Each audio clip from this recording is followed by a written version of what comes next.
My name is David Morgan. I'm a police officer, and in more than 40 years of service I've seen a lot: crimes, misfortunes, human suffering. Sometimes it feels like experience makes you immune to horror, but there are events that stay with you forever. This story is one of them. It happened during an ordinary shift, with a routine 911 call, but behind its simplicity lay a darkness that could not have been anticipated. What I heard and saw that day forever changed my understanding of what it means to be a police officer, and how thin the line is between safety and tragedy. February 2012. Graham, Washington. I remember that day too clearly. Sometimes it feels like it still hasn't ended. The shift had been ordinary, gray, routine, nothing remarkable. Days like that dull your instincts. You start believing everything is under control, that you've already seen the worst. I had known the name Josh Powell for several years. Not personally. From the files. From conversations at the department. From the case about the disappearance of his wife, Susan Powell. A young mother of two who vanished without a trace. He said he had gone camping at night with his 2 small sons. In a snowstorm. In December. With a 2- and 4-year-old child. Even then, everything about that story sounded wrong. But wrong is not evidence. And without evidence, our hands are tied. The years passed. The case wasn't closed. But there was no breakthrough either. Eventually the children were placed in the custody of relatives. The court allowed supervised visits with their father. Everything by the book. Everything according to protocol. That day I was in my patrol car when the call came in. At first it didn't sound urgent. The dispatcher relayed, a social worker reported that the father had slammed the door in her face during a visit with the children. Nothing about a weapon. Nothing about screams. Just, he locked the door. We get dozens of those calls a month. Family disputes. Emotions. Manipulation. People shut doors. People argue. We arrive, knock, talk, write a report. But I remember the tone in the dispatcher's voice. There was a pause in it. A second that catches you. We rolled out immediately. While we were driving, I thought about the Powell case files. His calmness during questioning. His steady voice. Not a single breakdown. Not a single genuine display of grief. He always looked as if he were observing the situation from the outside. Some offenders are hot. Impulsive. You can read them. And then there are the cold ones. They don't shout. They calculate. We were only minutes away when an update came through. The social worker had called again. She was speaking faster. She said she smelled gasoline. She reminded dispatch that he was a suspect in his wife's disappearance. That he should not be alone with the children. That's when something tightened inside me. The car accelerated. When we arrived, the house was already on fire. The flames weren't just coming out of the windows, they were breathing. Thick, heavy smoke. The fire inside was moving too fast. This was not an accidental blaze. The social worker was standing outside. Pale. She kept repeating the same thing. He closed the door. He just closed the door. We tried to get closer, but the heat was unbearable. Fire crews were on the way, but I already understood. There was no time. I didn't hear any screams. That was the worst part. Sometimes at fires you hear something. Sometimes people pound on the windows. Sometimes there's a chance. Here, silence. Later the investigation would establish that he struck the children with a hatchet almost immediately after closing the door. Then he poured gasoline. He had prepared in advance. The fuel cans had been purchased the day before the visit. This was not a burst of rage. It was a plan. When the fire was finally out, almost nothing of the house remained. I've seen a lot in my years on the job. But there are images that never fade. I kept thinking about that 911 recording. We listened to it later during the review. Second by second. The social worker spoke clearly. Not hysterical. But tense. And that was the problem. We're trained to react to screaming. To panic. To chaos. But she spoke calmly. too calmly for someone sensing catastrophe. The operator asked procedural questions. Address. Identity confirmation. Clarifications. Everything correct. Everything by the manual. But tragedy doesn't always allow time for perfect procedure. Psychologists later said there were markers of urgency in her voice. Accelerated breathing, strained pauses, repeated emphasis on, "He is dangerous." These are signals. But the system is trained to hear facts, not intuition. I kept replaying it in my head. If we had been 2 minutes earlier. If the call had been classified as an immediate threat to life from the first second. If a police officer lives with that word. If. I remember standing in the ashes thinking not about him. Not about Josh. About the children. They didn't choose this story. They didn't understand what was happening. For them it was just a visit with their father. The hardest part of this case is not the violence. It's the control. He was losing control of his life. The investigation into his wife's disappearance was intensifying. Visitation was restricted. The public suspected him. And in his distorted logic, the only way to regain control was to destroy everything. Some crimes are committed in anger. This one was committed in coldness. After the tragedy, there were reviews. Operator training changed. Risk assessment protocols for domestic-related visits were strengthened. Additional safeguards were introduced. But reforms always come after. Sometimes people ask me, could this have been prevented? I answer honestly, maybe. There were signals. His behavior after his wife disappeared. His emotional detachment. His strange recordings. His obsessive need to control those around him. But the system works on evidence. And psychological darkness rarely leaves direct proof before the final moment. I still hear that fragment over the radio in my memory. The house is fully engulfed. The dispatcher's calm voice. As if we were talking about a broken traffic light. The job teaches us to keep a straight face. But some calls stay inside you. Sometimes at night I think about the moment the door slammed in the social worker's face. That sound, the click of the lock, became the point of no return. Not a scream. Not a gunshot. Just the ordinary sound of a door closing. And every time I asked myself, what would I have heard if I had been standing there 1 second earlier? After the fire, I thought the worst was over. I was wrong. The worst begins afterward, when the sirens go silent, when the ashes cool, when all that remains are reports and silence. We returned to the station before dawn. The smell of smoke had soaked into my uniform. The hallways felt unnaturally quiet. Everyone understood this was not just a tragedy. It was a chain of decisions where each link, taken separately, had seemed reasonable. The internal review started almost immediately. We listened to the 911 recording again. And again. I sat in the briefing room staring at the speaker as if something new might come out of it. But recordings don't change. Only the way you hear them does. The social worker said. He should not be alone with them. The dispatcher asked. Ma'am, what exactly is happening right now? That word, right now, stayed with me. Because danger doesn't always announce itself in the present tense. Sometimes it sounds like a warning about something that is about to happen in minutes. We discussed why the call had not immediately been classified as a threat to life. Formally, there had been no direct statement of violence. No. He's attacking them. No. I hear screaming. No. He has a weapon. Only concern. But concern, in the right context, is a red flag. And the context existed.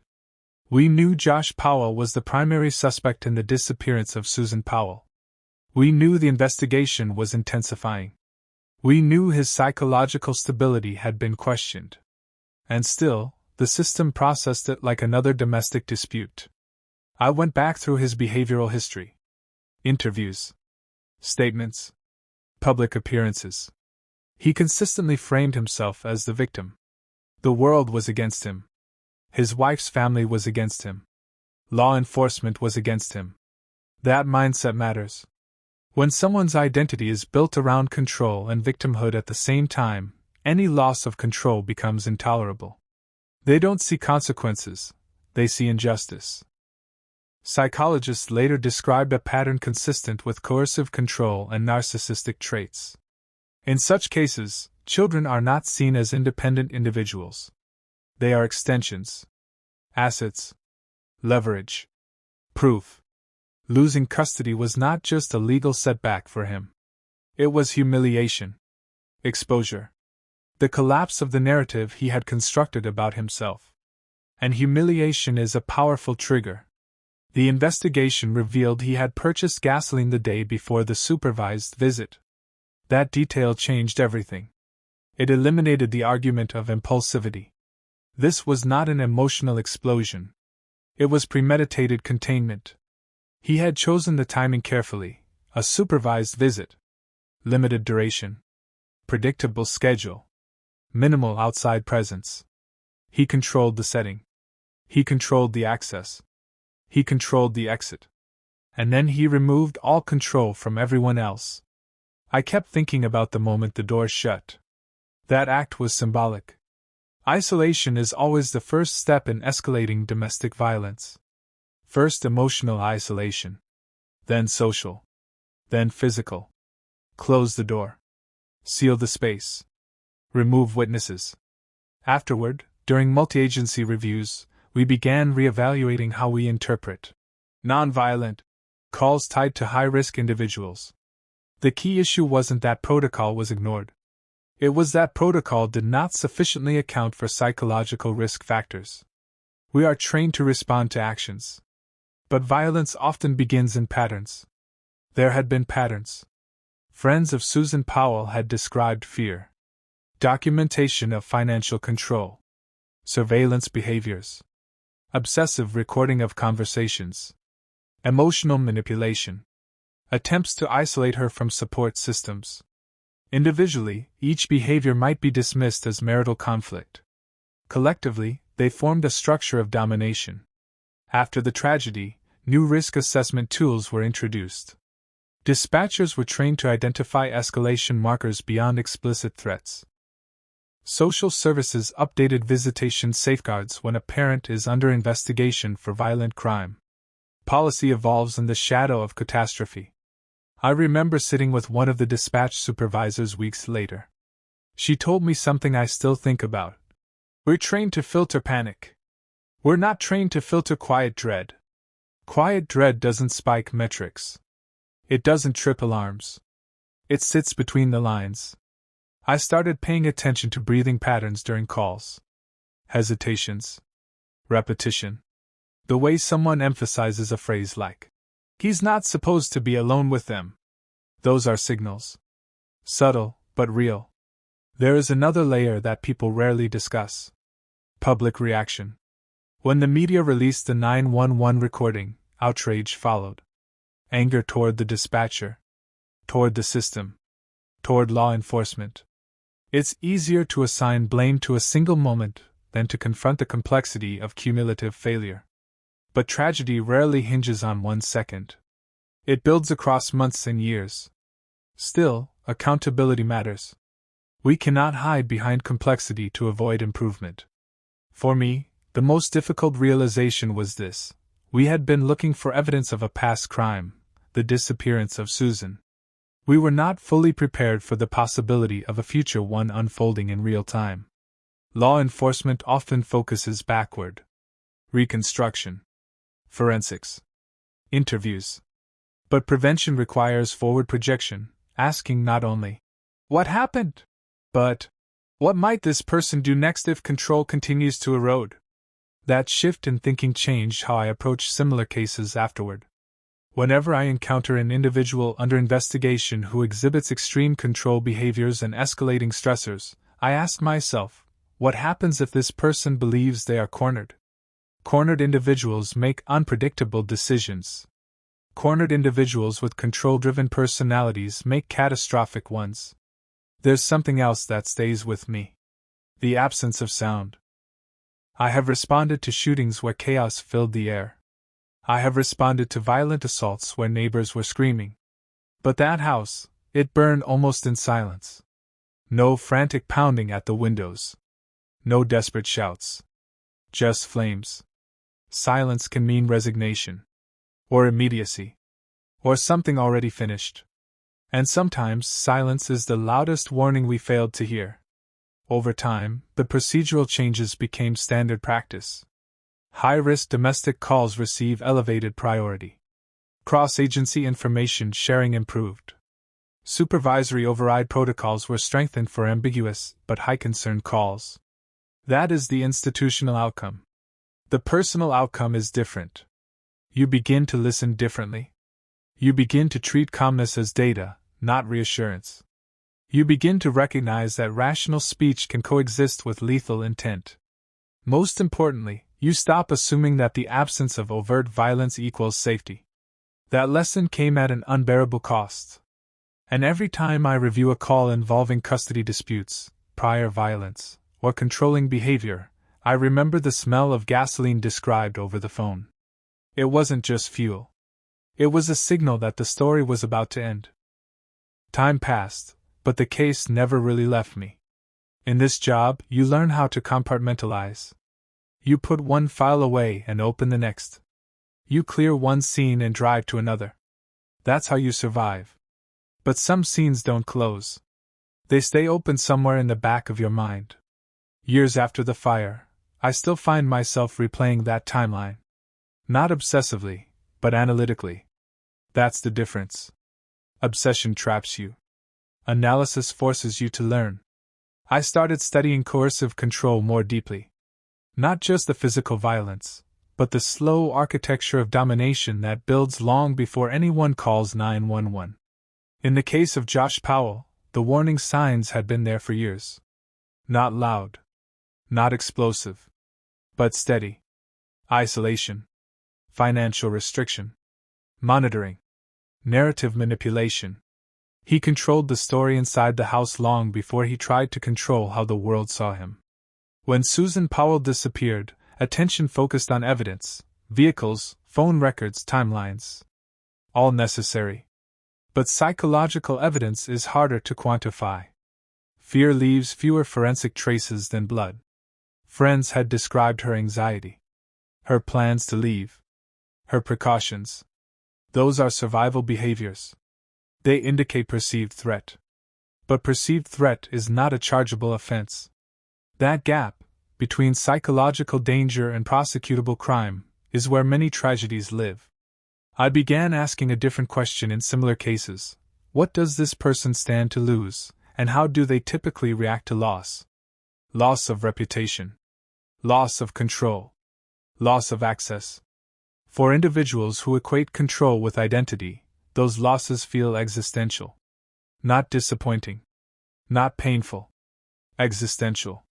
And existential threats provoke extreme solutions. After the tragedy, I spoke with other officers who had worked custody-related calls involving high-conflict parents.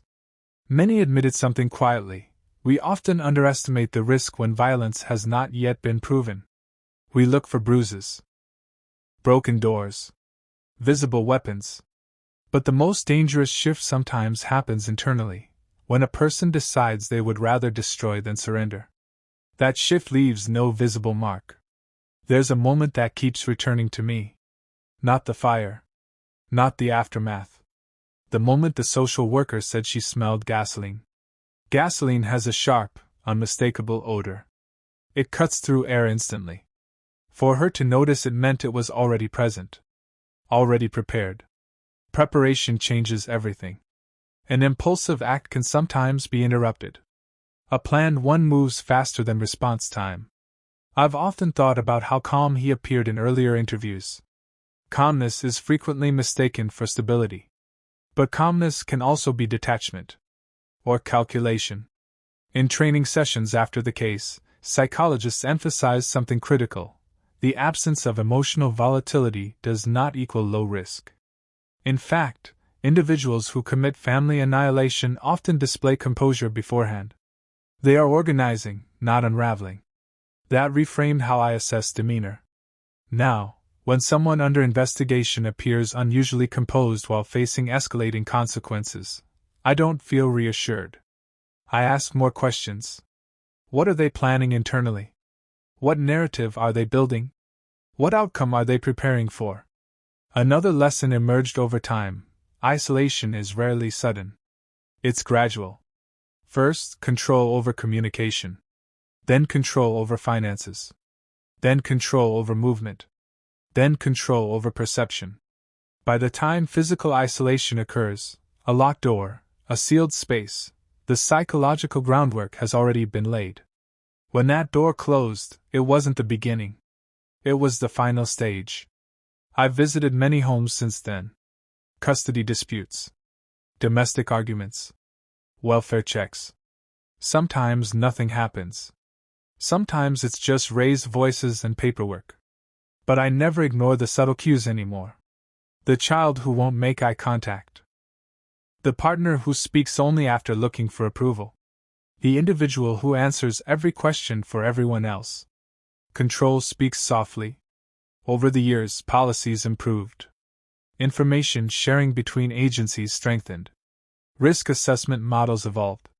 Supervised visit protocols became stricter when a parent is under active investigation for violent crime. These are systemic corrections. But system improvements don't erase memory. There's a certain type of silence that follows catastrophic loss. Not the immediate chaos. The later silence. When media coverage fades. When the public moves on. That silence is where professionals sit with what happened. I sometimes drive past neighborhoods similar to that one in Graham. Ordinary houses. Trim lawns. Nothing visibly wrong. It's a reminder that danger does not announce itself through appearance. If someone asks me what this case ultimately taught me, I answer this. Violence is rarely spontaneous at its core. It is often the end result of a pattern that went unrecognized, underestimated, or legally unreachable. We cannot arrest someone for potential. We cannot detain someone for fear alone. That is the reality of law. But we can sharpen perception. We can treat controlled behavior as data. We can elevate ambiguous calls when high-risk history exists. We can train ourselves to hear urgency and restraint. I no longer wait for screaming to define an emergency. And I no longer equate calm with safety. There is one final truth I've come to accept: some tragedies are preventable. Others move faster than intervention. Accepting that distinction is one of the heaviest burdens in this profession. I didn't arrive in time to change what happened inside that house. That fact does not fade. But every decision I've made since then carries the imprint of that day. When I hear a voice on the line that sounds composed but weighted, when someone says, "He shouldn't be alone with them," I respond as if the clock has already started. Because sometimes it has. And sometimes the difference between silence and survival is measured in seconds.